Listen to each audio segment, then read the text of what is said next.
एक जर्नलिस्ट की फ्रेंड उसे अपने एक बड़े बिजनेसमैन के साथ अफेयर के बारे में बताती है। उसके एक वीक बाद ही उसका मर्डर हो गया था और इसके बारे में इन्वेस्टिगेशन करने के लिए वो जर्नलिस्ट उस बिजनेसमैन के लिए काम करने लगती है। स्लोली स्लोली बहुत सारे राज बाहर निकलते हैं। हेलो फ्रेंड्स, आज मैं आपको परफेक्ट स्ट्रेंजर 2007 की एक बहुत ही अच्छी मिस्ट्री हॉलीवुड मूवी एक्सप्लेन करने वाला हूँ। इसकी एंडिंग भी ट्विस्टेड है जो आप फिगर आउट नहीं कर पाओगे, तो अंत तक इस वीडियो को जरूर देखिएगा। अगर आपको वीडियो अच्छा लगता है तो प्लीज इसे लाइक और कमेंट जरूर कर दीजिए। अब बिना किसी देरी के एक्सप्लेनेशन स्टार्ट करते हैं। मूवी स्टार्ट होती है और हम हमारी मेन कैरेक्टर रोविना को देख सकते हैं। रोविना एक जर्नलिस्ट है और आज एक सेनेटर की इंटरव्यू लेने के लिए वो आई हुई थी। उसे बात करने के बाद उसे कहती है कि तुम एक गे हो, फिर भी गे राइट्स के अगेंस्ट हो। ये डबल स्टैंडर्ड्स है। सेनेटर के सिगरेट्स के बारे में किसी को भी पता नहीं था। इसे दबाने के लिए वो कितने भी पैसे खर्च करने के लिए रेडी था, पर रोवेना इस बात के लिए नहीं मानती। वो अब सेनेटर को एक्सपोज करने वाली थी तो इसके लिए बहुत ही खुश थी। अपने कलीग माइल्स के साथ इसे सेलिब्रेट कर दिया, पर अगले ही दिन उसके बॉस ने उसे ऑफिस में बुलाया। कहा, तुम्हारा सोर्स अब पलट चुका है। सेनेटर ने उसके सोर्स को बहुत सारे पैसे दे दिए और इस वजह से अभी स्टोरी वो रन नहीं कर सकते क्योंकि उनके पास एक रिलायबल सोर्स नहीं है। रोविना इस बात पर बहुत ज्यादा गुस्सा होगी क्योंकि उसके करियर के लिए ये बहुत ही इंपॉर्टेंट स्टोरी हो सकती थी। वो गुस्से में स्टेशन पर आई और वहीं पर अपनी ओल्ड फ्रेंड ग्रेस से मिलती है। ग्रेस ने उसे बताया कि मेरे पास तुम्हारे लिए एक स्टोरी है। हैरिसन हिल ये एक बड़ी एडवर्टाइजिंग एजेंसी का ओनर था। ग्रेस ने कहा कि एक फंक्शन में मैंने उसे देखा हुआ था, तो मैंने डायरेक्टली उसे ऑनलाइन कांटेक्ट किया। हम दोनों की बातचीत होने लग गई और हम फ्लर्ट भी करते थे। एक दिन मैं डायरेक्टली न्यूयॉर्क आके उसके सामने आके उसके बाद क्या था, हम दोनों इंटीमेट हो गए। इसी तरीके से हमारा अफेयर चला, पर एक दिन अचानक से उसने कॉल करना ही बंद कर दिया। ग्रेस चाहती थी कि रोविना हैरिसन हिल को बदनाम करे। ग्रेस और रोविना बचपन से एक दूसरे के नेबर्स थे, पर हम रोविना के एक्सप्रेशन से देख सकते हैं कि ग्रेस से मिलकर वो इतनी खुश नहीं थी। घर आने के बाद रोविना ने हैरिसन पर जरा रिसर्च किया, पर इसमें वो ज्यादा इंटरेस्टेड नहीं थी। एक दिन रोविना को ग्रेस की मदर का कॉल आया। वो कहती है कि ग्रेस घर पर ही नहीं आई। उसके लिए बहुत ही वरीड थी। रोविना ग्रेस की मदर को कहती है कि ग्रेस को कुछ भी नहीं हुआ, एक वीक पहले ही तो मैंने उससे बात की थी। हॉस्पिटल से कॉल आया था। ग्रेस की डेड बॉडी को रिकॉग्नाइज करने के लिए रोविना को बुलाया जाता है। रोविना फिर हॉस्पिटल पर गई। वहां पर डेड बॉडी के आंख वगैरह सब कुछ स्वोलन थे। ग्रेस की बॉडी पर टैटू से रोविना उसे पहचान लेती है। इस बात से वो बहुत ज्यादा डिस्टर्ब हो गई। रोविना ग्रेस की मदर को प्रॉमिस करती है कि जिसने भी ये किया होगा मैं उसे ढूंढ निकालूंगी। ग्रेस का एक बॉयफ्रेंड भी था जिसके साथ आजकल उसके झगड़े चल रहे थे, पर उसने नहीं किया था। नेक्स्ट सीन में रोविना ने माइल्स से बात की। माइल्स साइबर सिक्योरिटी में है। रोविना हैरिसन और ग्रेस के बीच में जो भी चैटिंग हुई थी इसके बारे में जानना चाहती थी। उसे लगता है कि शायद हैरिसन हिल ने ये सब करवाया हो सकता है। माइल्स भी ग्रेस को जानता था, तो रोविना ने उसे पूछा, क्या तुम उसके कांटेक्ट में थे? माइल्स ने कहा कि जब मुझे पता चला कि तुम्हारे बॉयफ्रेंड के साथ ग्रेस इंटीमेट हुई है, उसके बाद मैंने उससे कोई भी संबंध नहीं रखे। यही रीजन था रोविना ग्रेस से अपसेट थी। माइल्स सारी चीजें पता करता है। ग्रेस से जो चैट करता था उसका यूजर नेम एडेक्स है। अगर रोविना प्रूव कर पाए कि हैरिसन हिल ही एडेक्स है तो इस क्राइम से उसे वो कनेक्ट कर सकती है।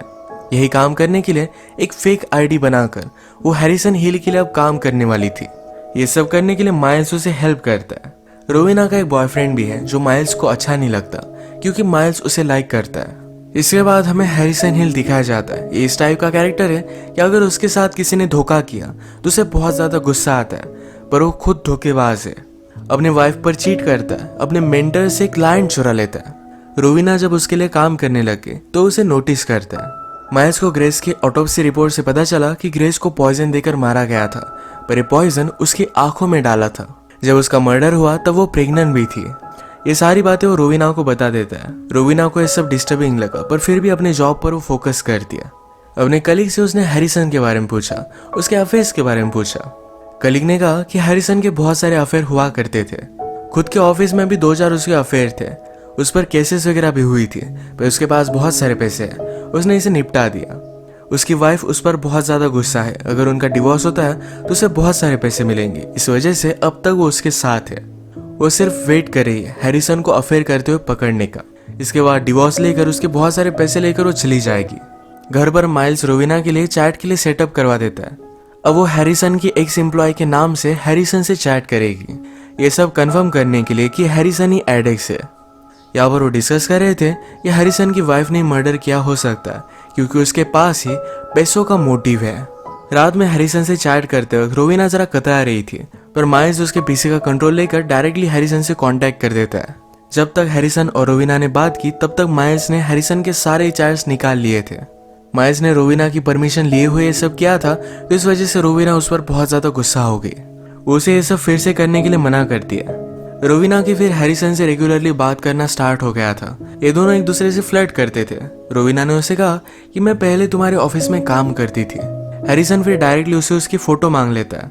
रोवीना ने जल्दी से माइल्स को कॉल लगाया और कहती है कि कंपनी के डेटाबेस से वेरोनिका नाम की लड़की का एक फोटो निकालो।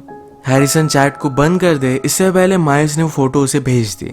ये फोटो रोवीना के पीसी पर ही थी, तभी सामने से हैरिसन आ गया। ये वो पीसी बंद करने का बहुत ट्राई करती है और फाइनली उसे बंद कर दिया।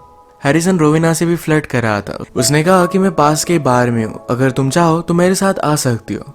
रोवीना ने कहा कि अगर मुझे लगा तो लास्ट में मैं आ जाऊंगी। आज रात रोवीना और माइल्स की ग्रेस के केस के इन्वेस्टिगेटर के साथ मीटिंग थी। वहां से उन्हें पता चलता है कि जिस पॉइजन की वजह से ग्रेस की डेथ हुई, ये पॉइजन बहुत ही कॉमन है, कोई भी इसे एक्सेस कर सकता है। इसका नाम है बेलाडोना। इसके बाद बार में मिलने के लिए रोवीना हैरिसन के पास आई। हैरिसन उसके लिए एक स्पेशल ड्रिंक ऑर्डर करता है। कहता है पूरे टाउन में सिर्फ यही पर ही मिलता है। आज हैरिसन ने अपने एक एम्प्लॉय को मारकर ऑफिस से बाहर निकाल दिया था क्योंकि उसने धोखा दिया है। इसके बारे में रोवीना उसे पूछती है तो हैरिसन कहता है मुझे धोखा देने वाले लोग अच्छे नहीं लगते। तो रोवीना ने कहा हम दोनों यहाँ कर क्या रहे, तुम्हारी वाइफ है पर फिर भी तुम मेरे साथ हो। ये बात हैरिसन को अच्छी नहीं लगी। वो कहता है मैं तुम्हारे लिए गाड़ी बुक कर देता हूँ, वो तुम्हें घर पर छोड़ देगी। घर पर आने के बाद रोवीना फिर से हैरिसन के साथ चैट करने लग गई। ये आज रात डर्टी चैट कर रहे थे, पर हम देख सकते हैं कि माइल्स बहुत ही ड्रंक था और वो हैरिसन का ढोंग लेकर उसके अकाउंट से रोवीना से बात कर रहा था। अगले दिन सुबह रोवीना से मिलने के लिए उसका बॉयफ्रेंड आया। ये वही बॉयफ्रेंड है जो क्रेस के साथ भी इंटीमेट हुआ था। माइल्स रोवीना को कॉल करता है, तभी उसने बैकग्राउंड में उसके बॉयफ्रेंड का आवाज सुना। माइल्स इस पर गुस्सा हो गया। कहता है तुम अभी भी उसको डेट क्यों कर रही हो, उसने तुम पर चीट किया था। रोवीना इस बात को मानने नहीं वाली थी, तो माइल्स ने कहा कि तुम्हारा बॉयफ्रेंड आज रात पुलिस स्टेशन जाकर एक डीएनए टेस्ट लेने वाला है। पुलिस को लगता है कि ग्रेस का बेबी उसका ही था। इस पर रोवीना गुस्सा हो गई। उसने अपने बॉयफ्रेंड को कन्फ्रंट किया। बॉयफ्रेंड भी गिल्टी महसूस करता है। कहता है कि शायद वो बेबी मेरा हो सकता था। रोवीना ने फिर गुस्से में उसे ब्रेकअप कर लिया।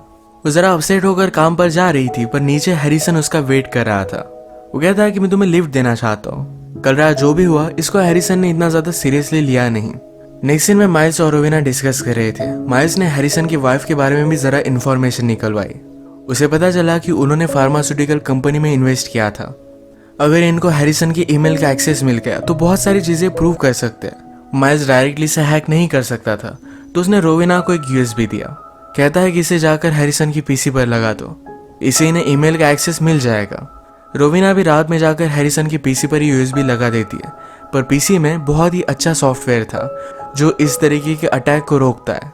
अचानक से हैरिसन ने रोवीना को अपने ऑफिस में पकड़ लिया। वो पूछता है कि तुम किसके लिए काम करती हो। रोवीना कहती कि मैं तुम पर स्पाई नहीं कर रही थी। हैरिसन को बिलीव नहीं हो रहा था, तो रोवीना ने कहा मैं तुम्हारे लिए एक लिस्ट छोड़ने के लिए आई हुई थी। तुमने कहा था कि वो ड्रिंक कहीं भी नहीं मिलता, पर मैंने सर्च किया, आसपास 17 रेस्टोरेंट है जहां पर वो ड्रिंक मिलता है, उसी की लिस्ट में तुम्हें देने के लिए आई हुई थी। इतनी सारी डिटेल्स देखकर हैरिसन भी उस पर ज्यादा शक नहीं करता। वो फिर उसे कहता है चलो मेरे साथ ड्रिंक के लिए चलो। ये दोनों एंजॉय कर रहे थे। थोड़ी देर में रोवीना वॉशरूम गई, तभी उसका मोबाइल बजता है। ये मैसेज माइल से आया हुआ था। वो कहता है कि ठीक है, मैं हैरिसन के कंप्यूटर में घुसने का कोई अनदर वे ढूंढ लूंगा। इस बात से हैरिसन कंफर्म हो गया कि रोवीना उस पर स्पाई कर रही है। वो जब उसे घर छोड़ने के लिए जा रहा था तो कहता है कि अब मुझे सब कुछ सच सच बताओ। हैरिसन को लग रहा था कि रोवीना पुलिस के लिए काम करती है। रोवीना भी उसे सच नहीं बताती। हैरिसन को जो लग रहा था उसके हाँ में हाँ मिलाती है। हैरिसन उस पर बहुत गुस्सा था। कहता है कि मुझे लग रहा है कि तुम्हें मार डालो, पर मैं ऐसा कुछ भी नहीं करूंगा। अब अगले दिन माइल्स ही हैरिसन के ऑफिस में पहुंच गया। वो कहता है कि मैं आपके आईटी डिपार्टमेंट से आया हुआ हूँ। कल रात किसी ने आपके पीसी को एक्सेस करने का ट्राई किया, तो इसकी सिक्योरिटी बढ़ाने के लिए मैं आया हुआ हूँ। हैरिसन भी उस पर बिलीव कर लेता है। माइल्स को जो भी चाहिए था ये सारी इन्फॉर्मेशन वहां से मिल गई। यहाँ की टूर लेते वक्त हैरिसन की वाइफ जो फोटोज निकालती है, ये फोटोज माइल्स ने देखी। उसे पता चला कि हैरिसन की वाइफ ने बहुत सारे लोगों को ड्रग कर कर उनका फोटो शूट किया था। सबकी आंखों की फोटो ली थी। ये सारी चीजें बहुत ही लीगली हुई थी, पर ये चीज डायरेक्टली हैरिसन हिल को ग्रेस के मर्डर से कनेक्ट करती है। अब इनके पास हैरिसन के खिलाफ सारे सबूत थे। रात में रोवीना माइल्स से मिलने के लिए उसके घर पर आई। माइल्स के क्लोजेट से कुछ आवाज आ रही थी। वो उसके पीछे की थी जो उसने क्लोजेट के एक सीक्रेट रूम में रखा हुआ था। रोवीना अंदर जाकर देखती है तो उसकी सारी तस्वीरें वहां लगी हुई थी। माइल्स रोवीना के प्यार में ऑब्सेस्ड हो चुका है। उसके पीसी पर उसने देखा तो अलग अलग लड़कियों की न्यूड फोटोज पड़े हुए थे। इसमें ग्रेस का भी फोटो है। इस बात पर वो बहुत ज्यादा गुस्सा हो गई। जब माइल्स घर पर पहुंचा तो कहती है कि तुमने ये सब किया है। माइल्स कहता है कि ऐसा कुछ भी नहीं है, मैं सिर्फ ग्रेस के साथ एक बार इंटीमेट हुआ था, उसके सारे फोटोज है। मैं तुमसे बहुत प्यार करता हूँ, मैंने कोई भी मर्डर नहीं किया। हैरिसन के खिलाफ उसने जो भी सबूत लाए हैं ये सारे सबूत वो रोवीना को दिखाता है। रोवीना यहाँ से अपसेट होकर चली गई, पर हैरिसन हिल को उन्होंने फ्रेम कर दिया था। उसे पुलिस पकड़ते कोर्ट रूम में उस पर केस चलता है और उसे गिल्टी करार दिया गया। इसके बाद हम देखते हैं कि रोवीना के वॉशरूम में वही पॉइजन है जिस पॉइजन से ग्रेस की डेथ हुई थी। माइल्स ने रोवीना के घर में ये सब देख लिया था। वो उसे पूछता है कि तुमने ग्रेस को मारा क्यों। रोवीना का फिर हमें फ्लैशबैक पता चलता है। वो जब छोटी थी तो उसके स्टेप फादर उसे अब्यूज किया करते थे। एक बार ये करते हुए रोवीना की मदर ने उन्हें देख लिया। गुस्से में उसने स्टेप फादर को मार दिया था। फिर रोवीना उसकी मदर ने इन सारी चीजों को कवर कर दिया। अपने बैकयार्ड में फादर की बॉडी को उन्होंने बरी कर दिया था। जैसे कि हमें पता है कि ग्रेस और रोवीना ये बचपन से एक दूसरे की नेबर थी। ग्रेस ने सारी चीजें देख ली थी और बचपन से वो रोवीना को ब्लैकमेल करती आ रही थी। उस रात जब वो स्टेशन पर रोवीना से मिली और हैरिसन हिल के बारे में बताया, उस रात भी उसे ब्लैकमेल ही कर रही थी। रोवीना इस सब से तंग आ गई। उसे कभी ना कभी तो एंड करना ही था, तो उसने मौके का फायदा उठाया और ग्रेस को मार डाला। ये सब माइल्स ने फिगर आउट किया जब रोवीना के पीसी पर उसने हैरिसन हिल को सर्च किया था, तो वहां ऑलरेडी रोवीना ने हैरिसन को सर्च कर रखा हुआ था। हैरिसन की वेबसाइट से रोवीना को पेंटिंग में पॉइजन यूज किया गया था, इसके बारे में पता था। इन्हीं सारी चीजों का फायदा उठाकर उसने एक परफेक्ट मर्डर किया। ये सब चीजें रोवीना जब माइल्स को बता रही थी तो माइल्स भी उसे सहारा देता है। वो कहता है कि सब कुछ बहुत ही परफेक्ट था, पर अब ये मुझे पता चल चुका है। इस राज को राज रखने के लिए तुम किस हद तक जा सकती हो। वो रोवीना के साथ इंटीमेट होना चाहता था। रोवीना को माइल्स की घिन आई और उसे भी मार देती है। उसने फिर उसके पास जो पॉइजन था ये माइल्स के हाथ में रख दिया। माइल्स के नाखूनों से अपने आप पर वार कर दिया और फिर वो पुलिस को कॉल लगाती है। उसने सारी चीजें इस तरीके से स्टेज की थी कि माइल्स ने सब कुछ किया हुआ है। वो फिर से और एक मर्डर कर बच गई थी, पर इस बार भी रोवीना को उसका नेबर देख लेता है। इसी क्लिफ हैंगर के साथ ये मूवी एंड हो जाती है। ये मूवी हमें रियलाइज करवाती है कि परफेक्ट मर्डर जैसी कोई भी चीज नहीं होती। हमने जो भी गलत किया इसके कंसिक्वेंसेस हमें भुगत नहीं पड़ते। माइल्स लड़कियों को एक्सप्लॉइट करता था, उसी तरीके से हैरिसन हिल ने भी अपनी वाइफ पर बहुत बार चीट किया था। ग्रेस का मर्डर हुआ क्योंकि रोवीना को ब्लैकमेल कर रही थी और फाइनली रोवीना भी परफेक्ट मर्डर कर नहीं पाई। उसे फिर से अपने नेबर ने देख लिया है। हर बुरी एक्शन के लिए हमें भुगतना पड़ता ही है। इसी के साथ आज का वीडियो हम खत्म करते हैं। अगर आपको अच्छा लगा तो प्लीज़ इस वीडियो को लाइक कर दीजिएगा। मैं बहुत सारी मूवीज़ लेकर आते रहता हूँ, तो प्लीज़ चैनल को सब्सक्राइब कर दीजिए और बेल नोटिफिकेशन आइकन दबाना मत भूलिएगा। हम फिर से मिलेंगे और एक नई मूवी के साथ। तब तक के लिए थैंक यू और आप अपने आप का ख्याल रखिए।